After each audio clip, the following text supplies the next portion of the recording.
بسم اللہ الرحمن الرحیم الصلاۃ والسلام علیک یا رسول اللہ۔ آج انشاءاللہ الرحمن سلسلہ قرآن سیغے کے اندر ہم یؤمنون کے متعلق سننے کی سعادت حاصل کریں گے۔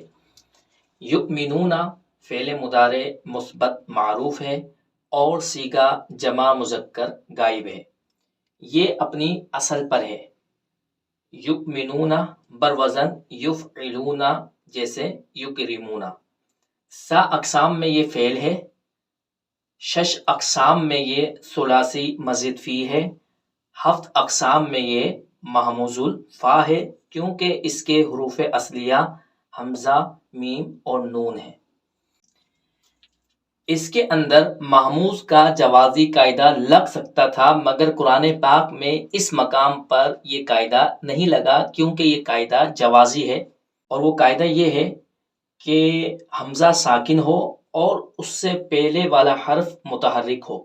تو حمزہ ساکنہ کو ما قبل حرف کے اوپر جو حرکت ہوگی اس حرکت کے مطابق اس حمزہ کو حرف علت سے بدلنا جائز ہے۔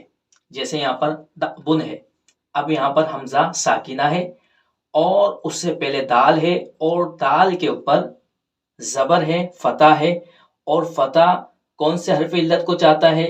الف۔ جی ہاں، الف کو چاہتا ہے، تو اس کو بن اس طرح بھی پڑھ سکتے ہیں بغیر قاعدہ لگائے، اور اس کو دابن بھی پڑھ سکتے ہیں اس کے اوپر قاعدہ اپلائی کر کے۔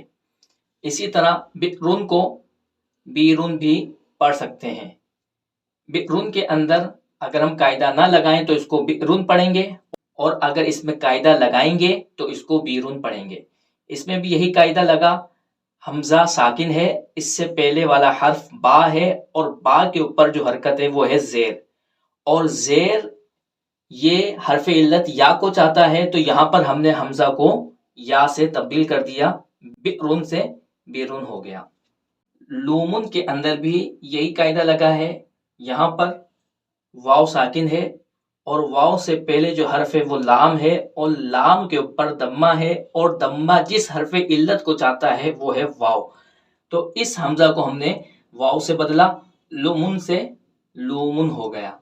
تو یہ قاعدہ یہاں پر بھی اپلائی ہو سکتا تھا، یہاں پر بھی حمزہ ساکنہ ہے اور اس سے پہلے یا ہے، اور یا کے اوپر دمہ ہے، اور دمہ حرف علت واو کو چاہتا ہے، تو یؤمنون سے یؤمنون ہو سکتا تھا، مگر چونکہ یہ قاعدہ لگانا ہمارے اختیار میں ہے، یہ قاعدہ جوازی ہے، وجوبی نہیں، لازمی نہیں، اس لیے قرآن پاک میں اس مقام پر یہ قاعدہ اپلائی نہیں ہوا۔